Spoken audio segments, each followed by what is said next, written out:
you go broke, I will leave you. Oh. Figure it out. So you're here to just bleed them dry. Yes. As soon as you get everything, you're off.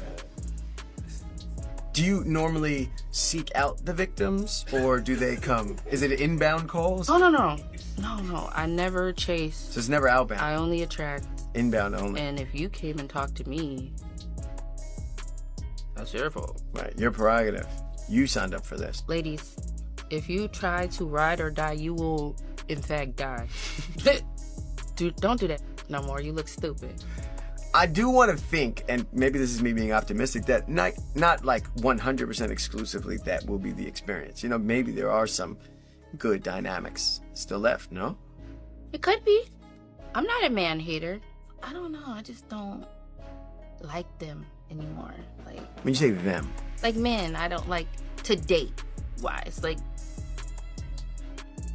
y'all can provide, but like to like them, I don't know. What if I told you that some of the dating advice going viral right now isn't empowering, it's actually toxic? Summer Walker just revealed how she uses men for what she wants, and people are loving it online. But here's the problem: this mindset isn't harmless. It's creating a whole culture where relationships are treated like transactions, emotions are disposable, and trust doesn't exist. In this video, we're breaking down why this is dangerous, what it really says about love and respect, and why people keep repeating the same heartbreak over and over. Stick around, because the truth might shock you. What's up, everyone? It's your guy Shane Duke Jackson, back once again with another episode of Celebrity Junk. There's an old saying that goes, hurt people, and most of us have seen that truth unfold at some point in our own lives. Sometimes, we're even the ones living it. In my view, that's exactly what's happening right now with Summer Walker. Recently, she sat down on a podcast and opened up about her experiences, especially when it comes to how she handles men and navigates relationships. So, according to her, the message she's sending to other women is simple: use men for what you want. That's exactly what she claims to do, implying that men don't really serve much purpose beyond that. The irony, however, is hard to miss. This is a woman with 3 children, a set of twins and another child with producer London on DA track. What's even more interesting is how this type of message is catching fire online. You see more and more influencers promoting the same mindset, from She-Era7 to the so-called sprinkle crowd. While some of that content might seem harmless or even empowering on the surface, there's definitely something problematic lurking beneath it. Ready to hear this? But hypergamy content is slowly starting to feel like the female version of red pill content. Now, wait, hear me out. I know that red pill content is actively promoting abuse towards women, but hypergamy content is slowly promoting emotional abuse towards men. Okay, hold on. I love seeing women get treated like queens. I love seeing that on my page. I love seeing men adore and spoil their women any chance they get. However, there's content that's being pushed out to essentially make you compare your relationship with some random person's relationship. If your man does not buy you a car, 1,000 roses, and pays your rent, he's just not man enough. You're with the wrong guy. He's a dusty. Do you know how damaging that is for not just men, but for women ourselves? Because this is reinforcing the idea that a woman's value has to come from the external. It has to come from material goods. Like, I'm only a woman enough, I'm only feminine enough if I can have a guy pay for me, essentially. So my value is based on a man still. We are telling men that if you cannot provide 100% everything, give your wife everything, you're just not man enough. What about all those men, like 90% of men that just don't have the luxury to do that? Do they not deserve to experience love? I want to take a moment to unpack this because the original creator made an excellent observation. People often criticize the red pill ideology as toxic, yet somehow, the idea of using men isn't labeled the same way. Isn't that a contradiction? The message being sent here mirrors the same logic, reducing women to their looks, only in reverse. Let's take Summer Walker as an example and look at her dating history. Not long ago, she was with rapper Rico Reckless around December 2023, and when that ended, she claimed she was completely done with men. Then came that strange stunt at the VMAs, where she reportedly hired a white man known for his controversial behavior just to pose as her boyfriend. Before and after that, there's a long list of partners. Producer London on DA Track, who fathered one of her kids, Larry Lambert, who fathered her twins, and Lil Meech, who, despite some fame, hasn't exactly brought much stability. The pattern seems clear. These men were far from ideal choices, yet she appears frustrated with the results. But here's the truth. If you keep choosing from the bottom of the barrel, you'll keep ending up with bottom-of-the-barrel outcomes. And if you brag about using men for money, it's fair to question, if that really worked, why settle for partners like Rico Reckless or others who don't match your fame or success? The reality seems to be that these choices reflect her own state of mind. When I hear women like Summer Walker talk about getting what they can out of men, it just highlights how broken and cynical that perspective has become. To me, it's less about empowerment and more about a cycle of bitterness, one that only guarantees more disappointment and emotional damage along the way. When you meet someone who seems magnetic on the surface but whose presence drains your peace, the best thing you can do for yourself is to walk away immediately. No hesitation, no lingering what ifs, and certainly no second chances. Charm can be deceiving. People who seem attractive often mask deeper emotional chaos. They can pull you in with charisma, attention, or confidence, but once the shine wears off, you start to see the cracks, the controlling habits, the selfish motives, the constant emotional games. The truth is, when someone shows you that they are emotionally destructive, you owe it to yourself to stop trying to fix or rationalize them. They don't need saving, they need distance. Why? Because people like that live inside their own carefully constructed delusion. They project confidence while quietly feeding on control, validation, or pity. Take Summer Walker, for example. According to reports, she's been hiring older white men to pose as sugar daddies, essentially renting affection for appearances. But that's not how genuine connection works. You can't buy the illusion of emotional stability and expect it to turn into real love. Relationships that last are built on authenticity and mutual respect, not performance and pretense. If you want someone to invest in you for the long haul, you have to offer something real, something deeper than beauty, fame, or attitude. Substance matters. Emotional maturity, kindness, accountability, and self-awareness are what truly attract healthy people. Yet, in today's culture, messages like use men for money or get what you can are becoming disturbingly popular. Many women, especially those who look up to influencers or celebrities, are being taught that emotional detachment is power, that manipulation equals independence, and that love is just another transaction. But here's the painful truth. That mindset always comes with a price. You might win in the short term, free dinners, attention, gifts, but in the long run, you lose something far more valuable. Your peace, your self-respect, and your ability to form genuine bonds. When you treat relationships like business deals, you eventually attract people who see you the same way, as an opportunity, not a person. That cycle of using and being used doesn't empower anyone. It just leaves everyone emptier. It's also dangerous, because emotional games rarely end cleanly. When you toy with someone's feelings, especially someone unstable or deeply insecure, you risk igniting emotions you can't control. We've all seen it before. Relationships that start off like fairy tales but quickly turn into nightmares. What begins as playful manipulation can spiral into obsession, jealousy, and even violence. It's easy to underestimate how fragile people can be when their emotions are entangled with ego and vulnerability. Even real, heartbreaking violence often grows from the roots of emotional betrayal. When someone gives their time, energy, and love to a person who only sees them as a stepping stone or a source of money, the emotional damage can run deep. Feeling used isn't just about losing material things, it's about feeling disposable, unseen, and unworthy. That kind of pain can twist even the most stable minds into something darker. Of course, that doesn't excuse destructive actions, but it does remind us that manipulation is never harmless. Every emotional game played with someone's trust plants a seed of resentment, and those seeds can grow into something explosive. It's a simple equation that people ignore too often. When you dehumanize others, they eventually respond with anger. When people feel like they've been taken advantage of, especially in relationships built on vulnerability, they might lash out in unpredictable ways. That's why emotional accountability is so critical. You can't expect to play with someone's heart, ego, and finances and then act shocked when they react. People are not toys. Feelings are not props. This isn't just about celebrities or influencers, it's about everyday life. Too many people chase attention and validation instead of building real emotional connections. They confuse control for confidence, manipulation for strength, and independence for isolation.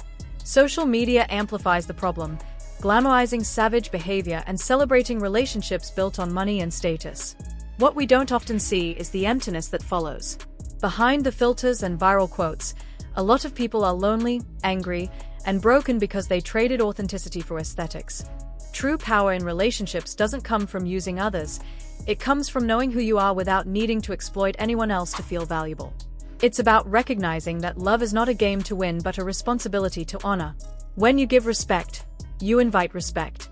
When you treat others with integrity, you attract people who value the same. But when you operate from greed, bitterness, or insecurity, you only draw more of that same energy into your life. If someone like Summer Walker continues down that path, seeking validation through superficial connections, she'll keep attracting the same kind of chaos she's trying to escape. It's not about karma or punishment, it's just emotional cause and effect. What you project is what you invite. And the longer you live in delusion, the more painful the reality check becomes when it arrives. At the end of the day, love should never feel like a battlefield. If you find yourself constantly fighting, manipulating, or competing for affection, you're not in love, you're in survival mode. And survival mode isn't sustainable. Eventually, it burns you out. The healthiest thing anyone can do is learn to walk away from emotional destruction before it consumes them. Walk away not because you're weak, but because you finally understand your worth. Walk away because you deserve peace more than you crave attention. When you do that, when you finally step out of toxic cycles and stop trying to win relationships, you begin to experience something rare, genuine peace. You start to see that real love doesn't require manipulation, and real confidence doesn't come from control. It comes from healing, from self-awareness, and from the quiet strength of knowing that your value doesn't depend on anyone else's approval. And that's the lesson too many people overlook. You can't build something real on foundations of deceit. You can't heal by hurting others. The only way forward is through honesty, with yourself first, and then with others. Once you realize that, walking away from emotional destruction isn't loss, it's liberation. And yet, when those tragic outcomes occur, society tends to respond with the same refrain: protect all women. It's a fair statement in theory. Everyone deserves safety, respect, and compassion. But fairness, like respect, must flow both ways. We can't demand protection and understanding while simultaneously promoting a culture of exploitation and manipulation. The same moral compass that tells us men should treat women with dignity should also guide women to treat men with honesty. When one side abandons that principle, relationships, whether romantic, platonic, or social, begin to rot from within. How we treat people matters, perhaps more than we realize. When we use others purely for personal benefit, money, attention, status, or validation, it may bring temporary satisfaction, but it leaves long-term damage. Every time someone is treated like a disposable resource instead of a human being, a little bit of trust dies. And when trust dies, love, loyalty, and mutual respect die with it. This is why cycles of pain continue in so many people's lives. They keep repeating the same actions while expecting different results. Exploitation might feel like empowerment in the moment, but in truth, it's self-destruction in disguise. The reality is that no genuinely grounded, confident, emotionally stable man is going to tolerate that kind of behavior. A real man doesn't want to be used, and he certainly won't stick around for someone who views him as a financial plan instead of a partner. The men who do engage with that behavior are usually playing their own version of the same game, manipulating right back, using charm or status as leverage. It becomes a vicious loop, two damaged people competing to see who can take advantage of the other first. And in the end, both lose. If you constantly find yourself surrounded by toxic people, repeating the same story with different faces, maybe it's time to pause and look inward. Blaming everyone else is easy. You can say that men are trash, women are fake, or no one is loyal anymore. Those statements might earn applause online, but they don't solve anything. What's truly difficult is sitting in silence and asking yourself, why do I keep ending up in this position? Accountability is the medicine most people avoid because it's bitter. It forces us to admit that maybe we contributed to our own pain, not always by what we did, but sometimes by what we tolerated. That's the hardest lesson of all, to accept that the real problem might not be men or women, or the circumstances that seem to conspire against you, but you. It's an uncomfortable truth, one that cuts deeper than any heartbreak or disappointment. We naturally look outward for explanations, searching for someone or something to blame, because looking inward is frightening. To truly examine yourself means acknowledging your flaws, your fears, your insecurities, and the patterns that you have repeated, often unconsciously, for years. It means facing the parts of yourself that you've hidden even from yourself, the ways you've avoided responsibility, ignored red flags, or sought comfort in things that only temporarily numb the pain. This is not a confession of guilt meant to punish you, but an invitation to clarity. The first step toward peace is honesty, radical, unflinching honesty. You must see your role in shaping your own reality. And yes, that can feel like admitting defeat. But in truth, it is the opposite. Realizing that your choices have contributed to your suffering does not mean you are doomed to repeat it forever.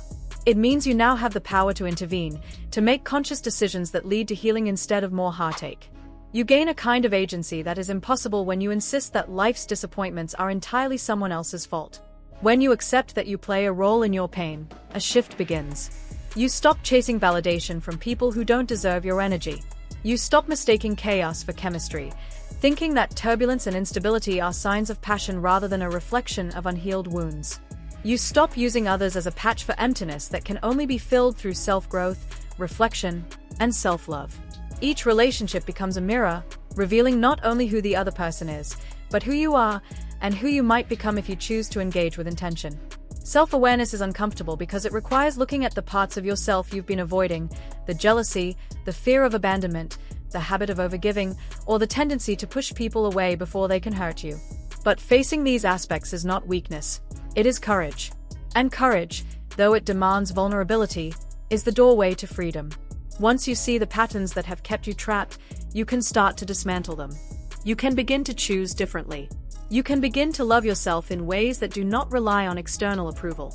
The process is gradual and often painful, because growth is rarely linear. There will be days when you stumble, when old habits resurface, and when the temptation to blame someone else feels irresistible. But every time you take responsibility for even a small part of your own journey, you reclaim a piece of your power. And slowly, imperceptibly at first, the world begins to look different. You begin to attract healthier relationships because you are no longer approaching life from a place of scarcity or fear. You begin to recognize that happiness is not something someone else can give you, but something you cultivate from within. Ultimately, this lesson, the hardest lesson, is not about blame. It is about ownership, about understanding that your suffering is not a sentence but a guide. Your choices, your patterns, and your unhealed wounds have shaped your experiences, yes, but they also illuminate the path forward. When you stop deflecting responsibility and start engaging with yourself honestly, you step into a life that is more authentic, more peaceful, and more resilient. You realize that while you cannot control everything that happens to you, you can control how you respond. And in that response lies your freedom. It is the bravest act to look in the mirror and say, I am not perfect, but I am willing to learn. I am willing to grow. I am willing to change. And in that willingness, you find a power far greater than blame, a peace far deeper than resentment, and a love far truer than dependence on anyone else. Until you face that truth, the cycle will never end. People like Summer Walker, and many others caught in similar situations, will continue to attract the same kind of broken partners because they haven't healed the parts of themselves that invite that energy. You can change your wardrobe, your career, or your social circle, but if your mindset remains the same, your experiences will, too. You will keep replaying the same emotional movie, only with different actors. Growth only begins when we decide to fix ourselves, not because someone demands it, but because we finally understand that peace can't coexist with pain we refuse to address. Healing isn't about blaming others, it's about breaking patterns. It's about forgiving yourself for what you didn't know and committing to do better with what you've learned. That means being honest about your own flaws, your own toxic habits, and your own fears. It's not easy, but it's the only way to build a future that isn't defined by past mistakes. And when you do that, when you truly take responsibility, you begin to see people differently. You no longer view relationships as transactions or power struggles. You begin to value kindness, patience, and emotional intelligence over appearances or social clout. You start to realize that real strength isn't in using someone, but in understanding them. Real independence isn't about needing no one, it's about not needing the wrong ones. So yes, fairness works both ways. Respect should be mutual. Love should be honest. And accountability should be universal. When we start living by those truths, we break the chains of bitterness that keep us trapped in endless cycles of disappointment. Otherwise, we'll keep seeing the same story, different names, same pain, same ending. Only through reflection and personal accountability can we rewrite that narrative and finally grow into the people we were meant to become.